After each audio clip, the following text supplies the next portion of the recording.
श्री गुरुवे नमः। ओम श्री गणेशाय नमः। भक्तों, आज हम जो चरित्र जानेंगे वो रामायण में से है। रामायण में श्री सबरी जी, जो सबरी माता थीं, आज उनके चरित्र के विषय में हम जानने का प्रयत्न करेंगे। पवित्र जीवन के बिना पवित्रतम परमात्मा को कोई प्राप्त नहीं कर सकता। उषा काल में प्रप्रस्थ तट पर महर्षि मतंग अपने शिष्यों से कह रहे थे, अतः मनसा वाचा कर्मणा पवित्रता का पालन करो। शुचि भोजन, शुचि परिधान और अपना प्रत्येक व्यवहार पवित्र होने दो। जीव मात्र पर दया और भगवान नाम में अनुरक्ति का सदा ध्यान रखो, तभी स्थावर जगम लता वृक्ष आदि विश्व की प्रत्येक वस्तु में उन्हें देख सकोगे। यही सच्चा धर्म है।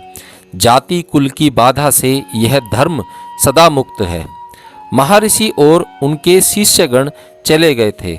सबरी उनके चरण चिन्हों में लेट रही थी, जैसे उसे कोई अमूल्य निधि मिल गई हो। वृक्ष की ओट से ऋषि के समस्त उपदेश आदेश सुन लिए थे उसने। उसकी आंखें बरस रही थी। सबरी का मन उसके शैशव से ही अशांत था। भोले भाले पशु पक्षियों की हत्या देखकर वह सिहर उठती थी। उनकी लहू लुहान देह देखकर वह अपनी आंखें बंद कर लेती थी। अकेले कोने में मुंह छिपाकर रोने लगती थी। चिंता, शोक और कलेश से उसके दिन बीतते रहे। वह नव यौवन संपन्ना नारी बनी। विवाह की तैयारी हो गई। पति वीर था उसका। एक बाण से दो दो पक्षियों को मार लेता था। तेज से तेज दौड़ता हुआ हिरन उसकी आंख के सामने से नहीं बच सकता था। प्रशंसा सबरी ने भी सुनी, पर वह छटपटा उठी। एकांत में जाकर अशांत मन से विश्व के प्राणधार से प्रार्थना करने लगी, हे देव, मुझे पापों से बचाइए। मैं अधमने से अधम मूर्ख नारी हूँ। मुझे पथ का ज्ञान नहीं। आप मेरी रक्षा करें नाथ। मैं आपकी शरण में हूँ। प्रार्थना करते करते रात अधिक हो गई। सबरी ने अपना कर्तव्य निश्चित कर लिया। अर्धरात्रि का समय था। सर्वत्र निर्भरता का साम्राज्य था। आकाश में तारों को टुकुर टुकुर ताक रही थे। सबरी चुपके से दबे पांव घर से निकल पड़ी और घने जंगल में जाकर विलीन हो गई। नदी, पवन और पर्वत का उसे ध्यान नहीं था। वह भागती चली जा रही थी अनिश्चित स्थान की ओर। उस समय उसे केवल यही ध्यान था कि मैं अपने माता पिता के हाथ न आ जाऊं, हिंसा से बचकर आजीवन ब्रह्मचारिणी रहकर प्रभु भजन करूं। भागने में उसे अपने तन मन की सुध भी न रही। न सुधा थी न तृष्णा थी।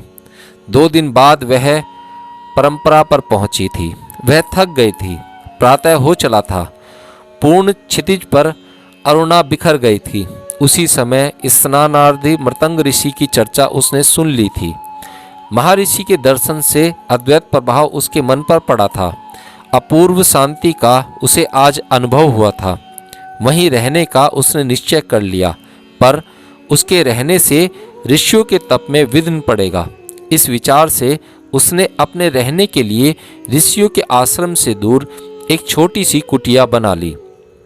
उसने समझ लिया था भगवान के प्राणाधार उसके भक्त होते हैं। भक्तों की कृपा हो जाने पर भगवत दर्शन निश्चित ही हो जाएंगे। वह एक पहर रात्रि रहते ही ऋषियों की कुटिया के आसपास की भूमि तथा प्रासर की ओर जाने वाले मार्ग पर झाड़ू लगा देती। एक एक कंकड़ भी किसी ऋषि या उसके सौभाग्यशाली भक्त के चरणों में चुभ न जाए, इसलिए वह बार बार झाड़ू लगाती और वहां जल छिड़ककर सुगंधित पुष्प डाल देती। कुटियों के द्वार पर सूखी लकड़ियों का ढेर रख आती। इससे समिधा लाने के लिए मुनिजनों को किसी प्रकार का कोई कष्ट न उठाना पड़े। सबरी का यह नित्य काम था, पर मुनि लोग चकित थे। गुप्त रीति से यह सेवा कार्य कौन कर रहा था?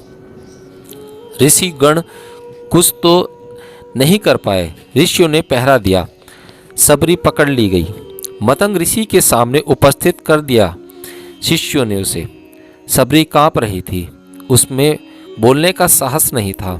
ऋषि की अपराधनी थी वह। मतंग ऋषि ने उसे देखा, उसके मुंह से निकल गया, भगवत व्यक्ति में जाति बाधा नहीं डाल सकती। सबरी परम भगवत भक्त है। शिष्यगण एक दूसरे का मुंह ताकने लगे। महर्षि मतंग ने सबरी से कहा, तुम मेरी कुटिया के पास ही रह जाओ, मैं कुटिया की व्यवस्था कर देता हूँ। सबरी दंड की भांति पृथ्वी पर लेट गई। नेत्रों से प्रेमअश्रु बहने लगे। आज उसका भाग्य उदय हुआ है।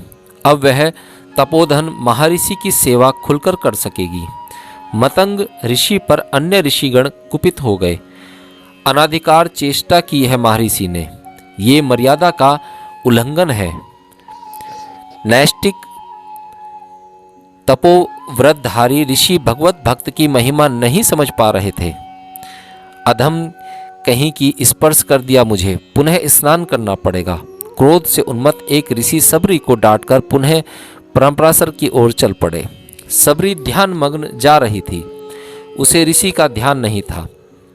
ऋषि के बिगड़ने का भी उसे कोई ध्यान नहीं हुआ। वह अपने प्राणधन के रूप में और नाम में छकी हुई सरोवर से लौट रही थी। ऋषि ने स्नान नहीं किया, सरोवर में कीड़े पड़ गए थे, जल रक्त में परिणित हो गया था। खिन्न होकर वे स्नान किए बिना ही लौट आए। आपके बिना मैं न रह सकूंगी मुनिनाथ, फूट फूट कर रोती हुई सबरी महर्षि मतंग से कह रही थी। मेरा आधार आप ही हैं, आपके द्वारा ही मुझे ऋषियों की थोड़ी बहुत सेवा का सौभाग्य प्राप्त हुआ है। आपके ही चरणाविंदों में रहकर मैं भगवान को पाने के लिए विकल हो रही हूँ।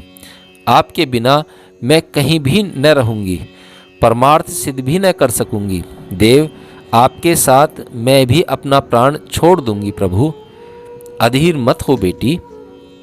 मतंग ऋषि ने सबरी को समझाया, मेरा अंतिम समय निकट आ गया है, मुझे जाना ही चाहिए, पर तू अभी ठहर जा। दशरथ नंदन भगवान श्री राम यहाँ शीघ्र आने वाले हैं। तू उनके दर्शन करेगी और तेरी सारी साधना पूरी हो जाएगी। ऋषि ने नश्वर काया को त्याग दिया। सबरी चिल्ला पड़ी, महर्षि की बात सत्य होगी ही। भगवान दंडकारण्य में पधारेंगे, मुझे दर्शन मिलेगा। सबरी आनंद में छकी रहने लगी। पत्ते की खड़खड़ाहट से वह चौंक जाती थी, कहीं भगवान आ तो नहीं गए। वह प्रतिदिन मार्ग साफ करके मीलों तक भगवान की जोह आया करती थी। भगवान पहले मेरे यहाँ पधारेंगे, ऋषियों का निश्चय था। भगवान आए और जाते ही सबरी की कुटिया का पता पूछने लगे। ऋषि चकित थे। प्रेम पूर्ण भगवान सबरी की कुटी में पधारे। ओह, सबरी का क्या कहना। सबरी देखी राम ग्रह आए, मुनि के वचन समझू जिए भाए। सिरची लोचन बहु विशाला, जटा मुकुट सिर उर बनमाला। श्याम गौर सुंदर दो भाई, सबरी परी चरण लिपटाई। प्रेम मगन मुख वचन न आवा, पुनि पुनि पद सिरोज सिर नावा। वह प्रेम में आत्मविभोर हो गई, वाणी उसकी अवरुद्ध हो गई थी। चरणों को पकड़कर अनंत सौभाग्य में भगवान की ओर टकटकी लगाकर देखने और आंसू बहाने के अतिरिक्त वह और कुछ नहीं कर पा रही थी। उसके वश की कोई बात नहीं थी। प्रभु, आपके लिए एकत्र किए हुए फल मूल आदि रखे हैं। बड़ी कठिनाई से आदर पद लेने के बाद सबरी ने कहा। वह चुने हुए मीठे मीठे बेरों को प्रतिदिन भगवान के लिए रखती थी। उन बेरों को ले आई, बड़े प्रेम से खाने लगी।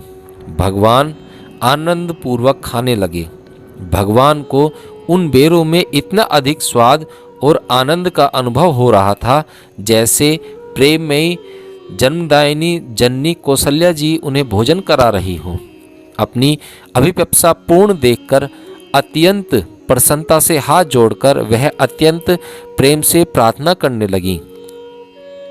के ही विधि स्तुति करो तुम्हारी, अधम जाति में जड़मति भारी। अधम ते अहम अधम अति नारी तीन महामति अधिक आहारी। फिर भगवान ने उनसे उसके सामने नवधा भक्ति का निरूपण किया। इसी बीच में ऋषियों का समुदाय सबरी के आश्रम में भगवान के दर्शन निमित्त आ गया। उस समय ऋषियों का ज्ञान अभिमान लुप्त हो गया था। वे मतंग ऋषि के तिरस्कार के लिए मन ही मन पश्चाताप करने लगे। उनके मुंह से निकल गया, सबरी तू धन्य है, सबरी तू धन्य है।